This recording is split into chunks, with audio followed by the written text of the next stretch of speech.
right, let's move to our second speaker, Ben Gramig, an associate professor in ACE, and he's going to talk about tillage. Great. Thanks, Madhu. So, tillage may sound like something that's not very exciting, but it's certainly fundamental to agriculture, whether you're growing commodity row crops or even, especially maybe organics, where you can't use pesticides, given the importance of tillage for weed control. So, I'm going to just try and give you a quick sense of some work that we're involved in here. If you're not familiar with tillage practices, conventionally we farmers would do a very thorough pass of the soil, breaking up the soil and the crop residues after each harvest or before planting the next crop anyway. Something a little more like what we see over to the right here on the screen, this what I've labeled conventional tillage. There's many different labels and there's lots of different sort of intermediate practices and machinery that are being used. And this has changed quite a bit over time, but this is a chisel plow. We're doing some pretty serious disturbance of the soil here. There's a whole sort of set of practices that would involve lesser disturbance. In the middle, what I've labeled conservation tillage. This is basically what typically is referred to as strip tillage. So you leave the crop residues after harvest, except for a narrow path, which is basically where you're going to plant that next set of seeds plant the next crop into the field. And you can do other things, right? Apply inputs or whatever you need to do, or you may do no tillage whatsoever and just directly drill or plant seed into the crop residue from the previous crop, and then the new crop emerges from that. There are lots of traditional benefits associated with tillage. The primary one I just mentioned, or one of the primary ones anyway, traditionally has been for weed control. So tillage remains very important, for instance, in organic systems. With the dramatic use or expansion of use of um, Roundup Ready and other type of herbicide resistant crops, this is less of an important issue, at least in terms of within season weed control. Can still be important in terms of thinking about uh, super weeds and things like that we're worried about in terms of genetic um, uh, things that are going on out there. But the other important benefits, traditional benefits of tillage, are that it loosens or reduces compaction in the soil, which is important for root development and those kinds of things. And especially in a place like Illinois and further north in the Corn Belt, tillage is really important traditionally for trying to basically maximize the length of the growing season. That is, get sun in there, warm up those soils, dry them out coming out of winter before planting. It's particularly important the further north you go, as you're trying to maximize the total number of growing degree days that you can accumulate and maximize crop yields. If we look at conservation tillage, and I'm just going to use this very generically here right now, what are the benefits of this, right? If you keep soil more covered, we can reduce covered more of the year anyway. We can reduce soil erosion. That's the primary benefit, the real reason that no-till and conservation tillage initially were really pushed, right? Starting in the post sort of Dust Bowl period and certainly picking up quite a bit in the 70s and 80s up till today. It can increase the sequestration of atmospheric carbon from the air into the soils. Soils are a very important global carbon sink. It can increase water infiltration into fields. And obviously, if you spend less time working soils and fields, there's a lot of time and labor costs, potentially fuel and other things that can be saved. There's plenty of benefits to tillage, as well as to going without or reducing the intensity of our tillage activities. Here's a quick sort of snapshot of the 2018 crop year by crop. So you've got a county level map here. This is based on remotely sensed data. And what we're looking at is the share of land, the percentage in each of these counties, according to the legend at the bottom there, in each crop that has 30% or greater residue cover.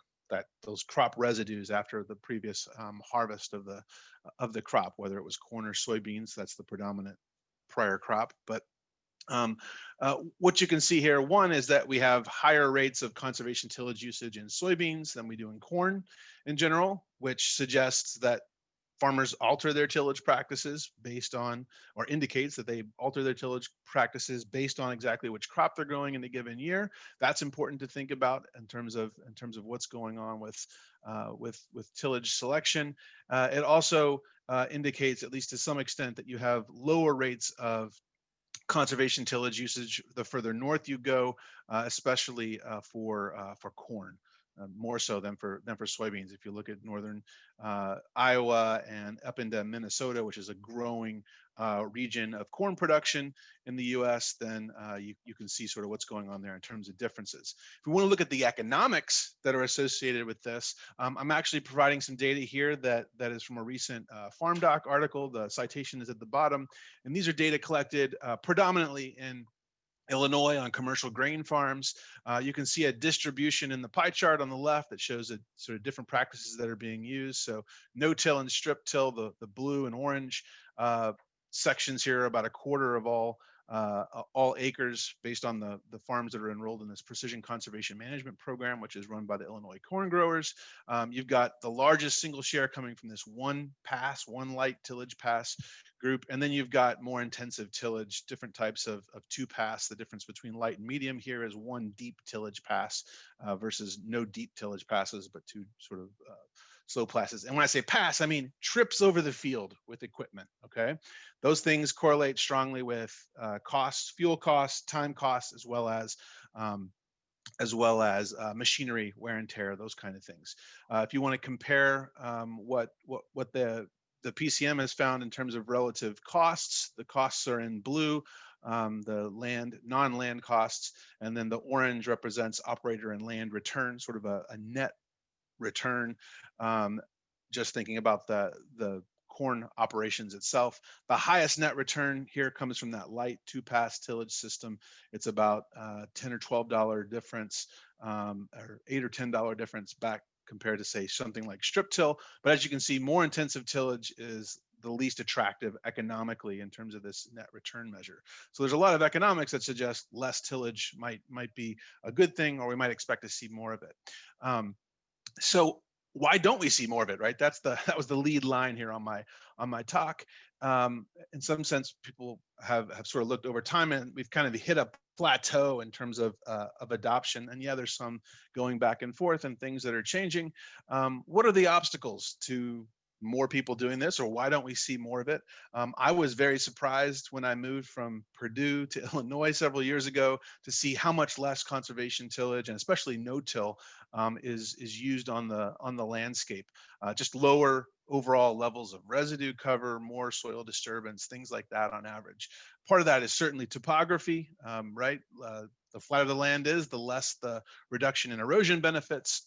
But there's a number of other things, so I want to point these out. They are obstacles to more adoption of these practices if this is more sustainable and has more benefits. I'll talk about those in just a second. Right? Knowledge. You've got to know how to manage that system. It's something that's very different, no-till or higher amounts of residue, and it includes more use of herbicides, usually at least an additional application per year. It might include some specialized equipment if you're switching seed drills, things like that. Human nature is to stick with the thing that works, right? If you're doing something and it works and you're more or less happy with how the system's performing, if it ain't broke, don't fix it, right? A lot of people have always done it. It's tradition. It's the way they farmed, the way they learned to farm, the way their father, their grandfather farmed, and they don't see any reasonable reason to switch. Aesthetics and perceptions are also very important. Sometimes people refer to no-till as farming ugly or farming dirty, right? Fields look a little more unkempt if you've got a bunch of broken over corn stalks and things like that. If you till it and contour it all real nice, it's kind of like a golf course, right? It looks very pretty and together. And people take pride in how their fields look, just like you do your yard. So that is an important consideration. I don't mean to make light of that.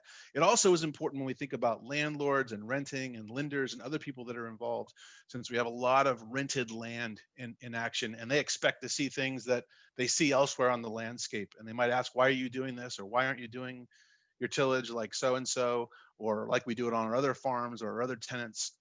And that can be an obstacle. There's certainly a lot of logistics involved. I mentioned warming up soils and drying out soils. If you've got to cover a whole lot of acres because you're farming maybe several thousand acres, these things can create delays if there is some sort of a delay that's induced as a result of this.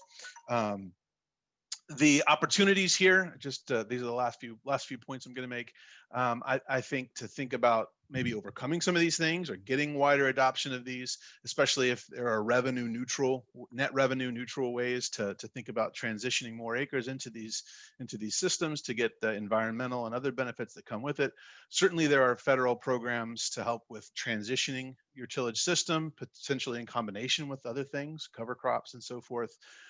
There is an increased interest again in carbon markets and markets for ecosystem services. This is certainly a role that farms could play in supplying carbon credits or sequestration credits. More and more food companies and retailers are pushing quantifying the sustainability of their supply chains, and this is potentially an important component of the overall sustainability, at least in terms of greenhouse gases. And there's also a big interest in conservation tillage and related conservation practices because they may help actually with thinking about adaptation to future climate change